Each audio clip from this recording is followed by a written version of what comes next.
Merhaba, Bitki Günlüğü'me hoş geldiniz sevgili bitki dostları. Bitkilerin dünyasına yaptığımız bu yolculukta her gün yeni bitkilerle tanışabilir, onların pek fazla bilinmeyen hikayelerini benden dinleyebilirsiniz. Dilerseniz hemen yeni bir bitkiyle daha tanışalım. Şeker yaprağı ya da Latince adıyla Stevia rebaudiana, papatyagiller yani Asteraceae ailesine ait kendi cinsi içinde 200'ün üzerinde akrabası olan, yapraklarında tat verici bileşikler bulunan bir bitki türüdür. Bitkinin adı olan stevia, 16. yüzyılda yaşamış olan ve bitkiyi ilk inceleyen bilim insanlarından olan İspanyol botanikçi Pedro Jaime Esteve onuruna verilmiştir. Soyadı olan rebaudiana ise Paraguaylı bir kimyager olan ve bitkinin yapraklarındaki bileşikleri ilk defa izole etmeyi başaran bilim insanı Ovidio Rebaudi'den gelmektedir. Bitkinin bilimsel literatüre kazandırılması 19. yüzyıl sonlarında İsviçre kökenli doğa bilimci Moses Santiago Bertoni sayesinde olmuştur. Bertoni, Paraguay'ın doğusundaki ormanlarda bitkiyi sınıflandırmak için incelerken aslında ona ilk önce Eupatorium rebaudianum ismini vermiş, fakat sonra bunu Stevia rebaudiana olarak güncellemiştir. Şeker yaprağının yabancı dilde tatlı yaprak, şekerli yaprak ya da Paraguay şeker otu anlamına gelen isimleri vardır, fakat en yaygın kullanılan adı stevia'dır. Şeker yaprağı Paraguay'ın doğusunda ve Brezilya'nın bazı sınır bölgelerinde doğal halde yetişen bir bitki türüdür. Özellikle Guarani yerlerinin yaşadığı coğrafyaya özgü bu bitkiye onu yüzyıllardır tanıyan Guarani yerleri Kaahie diyorlarmış. Nemli tropikal iklimlere özgü olan şeker yaprağı donlara karşı son derece hassas olduğundan her iklime uygun değildir. Doğal ortamında yarı gölgeli orman altı bitki örtüsünün bir parçası olarak görülür. Şeker yaprağı küçük bir çalı formunda birkaç yıl kadar yaşayan otsu bir bitkidir. Doğal yani kültüre alınmamış türleri yarım metreyi geçmez. Karşılıklı dizilimli oval uzun yaprakları, kokusu belirgin olmayan küçük beyaz ya da krem rengi çiçekleri vardır. Bitkinin şekerli tadı yapraklarındadır. O nedenle yetiştirme aşamasında tadını acılaştıran bu çiçekler ayıklanır. Bitki genellikle yaz ve sonbahar döneminde çiçeklerini sergiler. Tohumlarının çimlendirilmesi oldukça zor olduğundan kültürünün de oldukça zor yapıldığı bilinmektedir. Şeker yaprağı bulunduğu habitat içerisinde küçük arı türlerini cezbeden bitkilerdendir. Yaprakları tatlı olduğundan bazı otçul böcekler tarafından tüketilebilir. Bu nedenle yaprak bitleri, beyaz sinek ve kırmızı örümcek gibi tarım zararlarında ilgisini çeker. Öte yandan böcek türleri dışında doğal ortamında yaşayan büyük memeli hayvanların pek fazla ilgi göstermediği bir bitki türüdür. Yapraklarında bulunan steviol glikozitleri zehirli değildir ve insanlar tarafından uzun yıllardır doğal ve sağlıklı bir şeker türü olarak kullanılır. Fakat kan şekerini düşüren ilaçlar ya da tansiyon ilaçları kullanıyorsanız dikkatli olmanızda fayda var bitki dostlarım. Durumunuzu doktorunuza danışarak netleştirebilirsiniz. Guarani yerleri şeker yaprağını çiğ halde ya da sıcak içeceklerine ekleyerek tüketirlermiş. Hatta bu yapraklar bitkinin yetiştiği ülkelerde kurutularak ev yapımı bir tatlandırıcı olarak da kullanılabiliyor. Fakat dünyanın geri kalanı şeker yaprağının içindeki steviol glikozitlerini endüstriyel olarak saflaştırılmış ve toz haline getirilmiş halde içecek ve sos tatlandırıcısı olarak kullanıyor. Ben de bir ara merak edip stevia tozunu kek ve tatlı yaparken de kullanmıştım ama tadının pek de hoşuma gitmediğini hatırlıyorum. Genelde tatlı seven ve tüketen biri olmadığım için şeker yaprağının tadını sevmemiş olabilirim.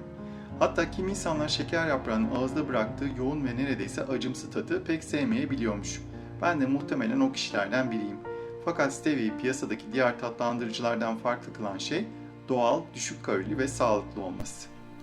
Eğer yapay tatlandırıcı kullanıyorsanız özellikle sinir sisteminin işlevini bozan ve kanserojen bir madde olan aspartam, bağırsak floresini olumsuz etkileyen ve insülin direnci oluşturabilen sukraloz ya da bağırsak kanseriyle ilişkilenen sakarin içeren markalardan uzak durmanızı önerebilirim. Ben de 20 sene kadar önce sukraloz içeren çok bilindik bir markayı kullanmıştım ama bana sorarsanız en güzeli kahveyi ya da çayı şekersiz tüketmek.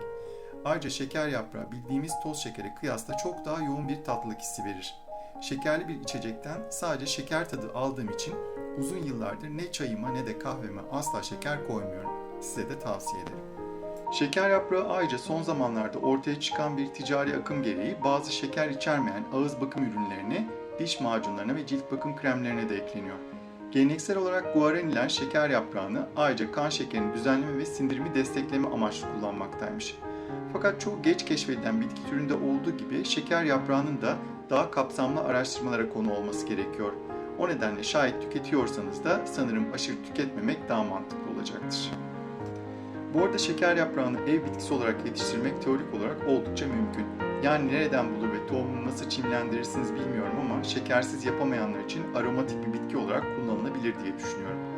Bu arada şeker yaprağı endüstriyel üretimlerde çelik alınarak çoğaltılıyormuş. Çünkü tohumla üretimde tat bileşimi değişiklik gösterebiliyormuş.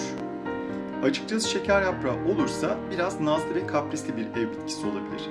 Organik maddece zengin, hafif asitli orman toprağı ve yarı gölge ihtiyacı, dona ve ani ısı değişimlerine duyarlı oluşu, şekerli tadını bozabilecek sulama düzeni, çiçeklerin budanması, gübreleme gibi daha birçok değişken şeker yaprağı bakımını acemi bitki severleri zorlayabilecek çok bilinmeyenli bir denklem haline getiriyor.